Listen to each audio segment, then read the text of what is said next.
Federal hearing to probe if there is widespread lying by NYPD on witness stand. A federal judge in Brooklyn has ordered a special hearing to examine how commonly police officers lie and whether the NYPD does enough to stop it. Judge Jack Weinstein ordered the hearing in the case of bodega clerk Hector Cordero, who is suing the city on false arrest and malicious prosecution claims. During the trial, slated to begin in January, the jury will first decide on the claims against the individual officers. If the jury finds them liable, the panel will then hear evidence related to whether there is widespread lying by police officers, Weinstein wrote in his decision. He noted that the NYPD's top lawyer, Lawrence Byrne, has said that cops don't lie on the stand any more than any other type of witness. This statement misses the point, Weinstein wrote. Police officers, unlike civilians, have the power to terminate constitutionally protected liberty. With this power comes great responsibility. The judge didn't draw his own conclusion on the matter in his decision Tuesday, but he referred to more than a dozen news articles about similar cases. The reason he split up the trial, he said, was because trying both the individual's claims and the broader claims would hurt their cases. If there were just one trial, the city would be hurt by evidence of the officer's untruthfulness, and the cops, by the introduction of evidence showing other cases in which officers were accused of lying, Weinstein wrote. Cordero's case might be weakened by the necessary exclusion of some evidence, the judge said. Cordero claims police trumped up drug charges against him because they wanted an arrest near the end of their tour to get overtime. Such cases are becoming increasingly difficult to try fairly, Weinstein wrote. Jurors are ever more aware of stories in the media reporting police officers lying to justify false arrests and to convict criminal defendants. Cordero's lawyers argue that the NYPD has long known about a widespread practice of bad arrests at the end of tours to make overtime, but has done nothing to prevent it. The 4 officers involved in Cordero's arrest got 20 hours of overtime. Not released, N.R. If the jury finds them liable, the panel will then hear evidence related to whether there is widespread lying by police officers. Tilson/Getty Images. 1. Hugo Hugasian, has been caught falsifying overtime and has been sued repeatedly on false arrest grounds. Weinstein said prominent civil rights advocate Michelle Alexander has written that some experts on police practices treat lying by police as commonplace. He also cited a 2011 scandal in which hundreds of drug cases had to be dismissed after several officers were accused of mishandling evidence. The city has stubbornly fought Cordero's claims. During 2016 deposition, a city lawyer objected 600 times to questions asked of Officer John Essig, one of the 4 involved in Cordero's arrest. Police claimed Cordero sold a small amount of drugs outside the bodega. But both Cordero and the bodega owner said in their depositions that Cordero never left his perch behind the counter. No drugs were recovered. The objections continued throughout the 8-hour deposition even after a law clerk cautioned that objections need to short and sweet. Cordero's lawyers asked for sanctions after the disastrous deposition. In May, Brooklyn federal magistrate Judge Cheryl Pollack ordered the city should pay the bills connected to the deposition. This was far out of the norm for me, Cordero's attorney, Gabriel Harvis, told the Daily News at the time. Harvis said he was shocked at the number of objections.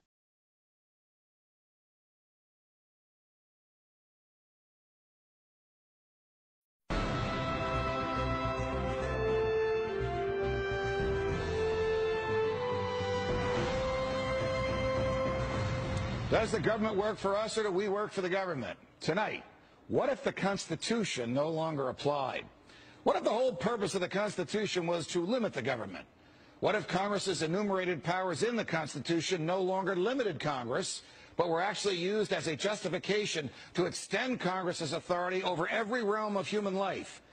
What if the president, meant to be an equal to Congress, has instead become a democratically elected, term-limited monarch?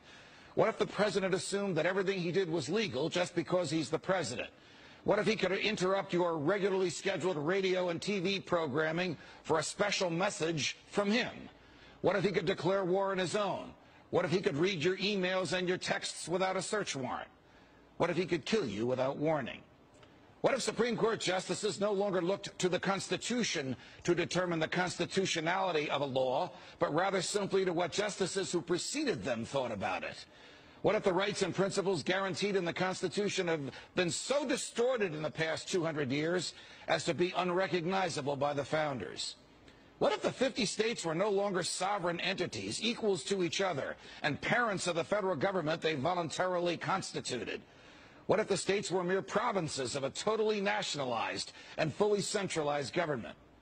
What if the Constitution was amended stealthily, not by constitutional amendments duly ratified by the states, but by the constant and persistent expansion of the federal government's role in our lives? What if the federal government decided if its own powers were proper and constitutional? What if the Constitution were no longer the supreme law of the land? What if you needed a license from the government to speak, to assemble, or to protest against the government? What if the government didn't like what you planned to say, and so it didn't give you the license? What if the right to keep and bear arms only applied to the government?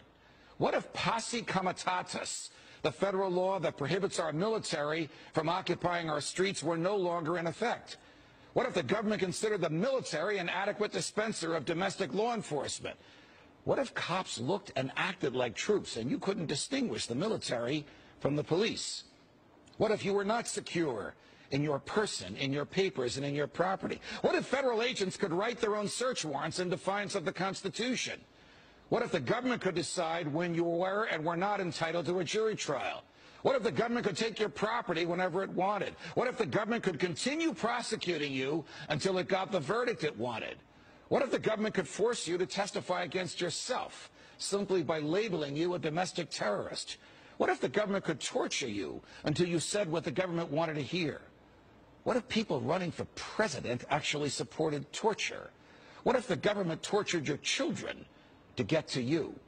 What if government judges and government lawyers intimidated juries into convicting the innocent? What if the government could send you to your death and your innocence meant nothing so long as the government's procedures were followed? What if America's prison population, the largest in the world, was a cruel and unusual way for a country to be free? What if half the prison population never harmed anyone but themselves? What if the people had no rights except those the government chose to let them have? What if the states had no rights except to do as the federal government commanded? What if our elected officials didn't really live among us, but instead all had their hearts and homes in Washington, D.C.? What if the government could strip you of your rights because of where your mother was when you were born? What if the income tax was unconstitutional? What if the states were convinced to give up their representation in Congress? What if the government tried to ban you from using a substance in your body that is older than the government itself? What if voting didn't mean anything anymore because both political parties stand for big government? What if the government could write any law, regulate any behavior, and tax any event? The Constitution be damned. What if the government was the reason we don't have a Constitution anymore? What if you could love your country but hate what the government has done to it? What if sometimes to love your country you had to alter or abolish the government? What if Jefferson was right? What if that government is best which governs least? What if I'm right? What if the government is wrong? What if it is dangerous to be right when the government is wrong? What if it is better to perish fighting for freedom than to live as a slave? What if freedom's greatest hour of danger is now?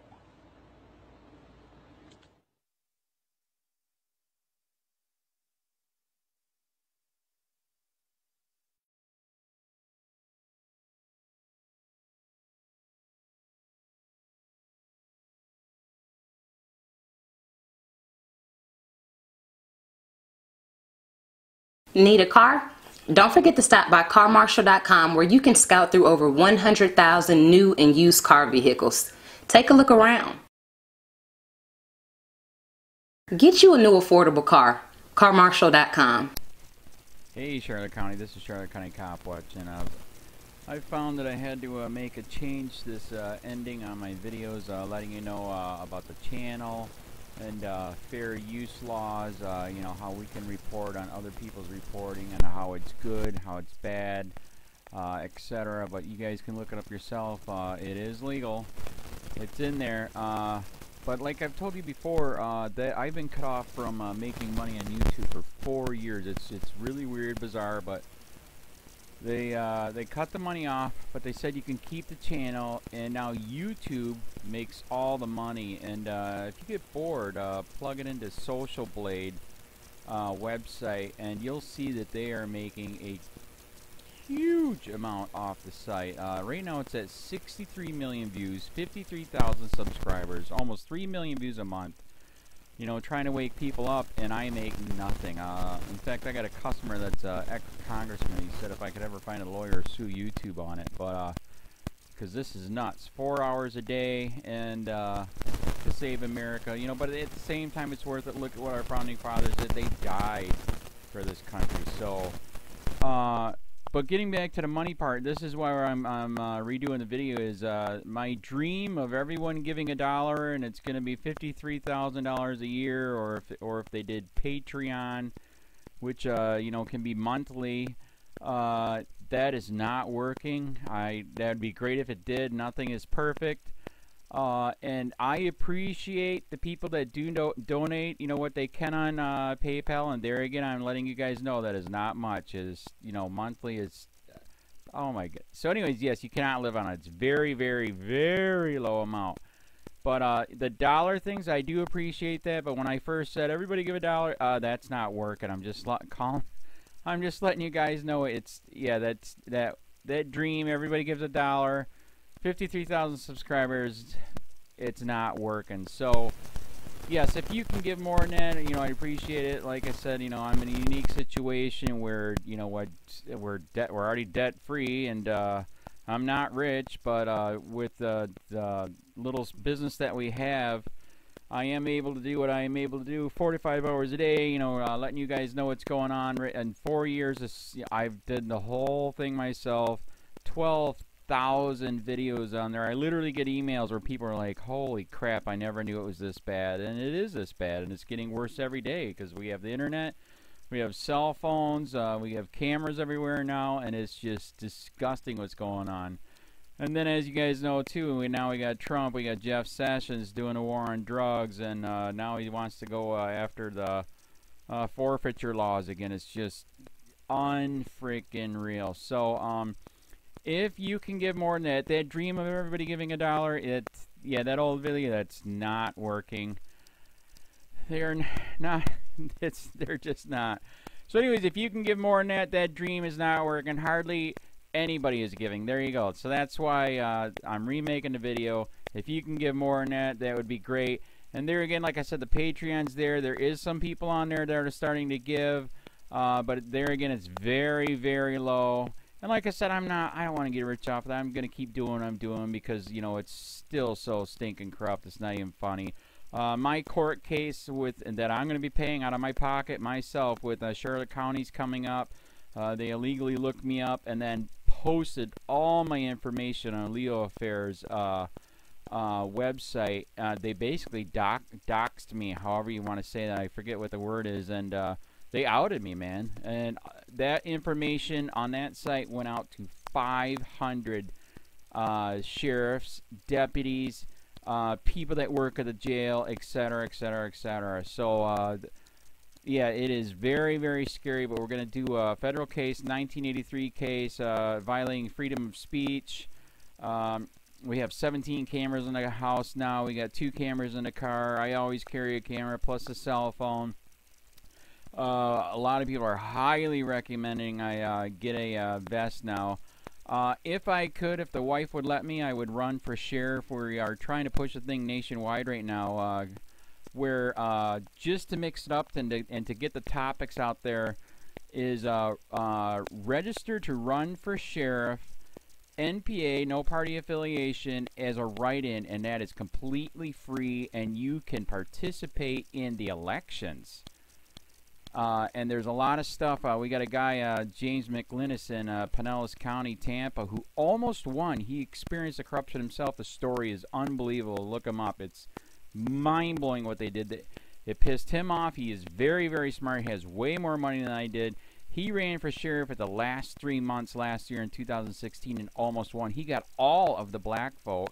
And the reason why he did that is because he ran in, I will not bust, we're in Florida, I will not bust anybody for weed anymore unless it's an ungodly huge amount, like pounds. And then he also ran in, no more victimless crimes, no more of this freaking road pirate bull crap. And then he was going to cut the budget by 30%. And when you think about that, you can. If you stop the road pirates, you can get rid of a bunch of people. Gone. So, the wife has been saying, yes, I can, yes, I can't. So I don't know. We're trying to find somebody that can do it because I am busy doing this anyways.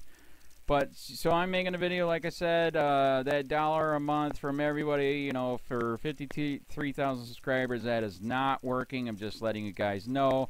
Absolutely give way more than $1 a month. If you can, I appreciate anything. By the way, remember too, when you give that, PayPal takes like freaking 15 to 20%, so it's even worse than that. But, and there again, like I'm letting you guys know, it's way, what I get is very, very low. Appreciate it. But it is very, very low. Can't live on it. I'm just, you know, I'm working, and that's what I'm working on. And that court case is going to cost a buttload of money. That's federal court. Just the filing fees and the depositions that we're going to be doing with this corrupt cop. So there's another reason to give. We are going to be doing a deposition with this very corrupt. He was in a drug squad. He is a bad guy. He's on steroids. We heard steroids are rampant here. That's why their attitude is so bad. And we are going to get him on video, and it will be on YouTube. So that case alone is $5,000 just to bring it to court, and that's my money out of my pocket. So there's another reason to give, and give way more than $1 if you can. So keep that in mind. This is the new video, and I see, God, I talk a lot. It's already 7 minutes, but had to make it just to let you know that $1 a month from everybody is not working. They're not doing it. So if you can give more than that, please.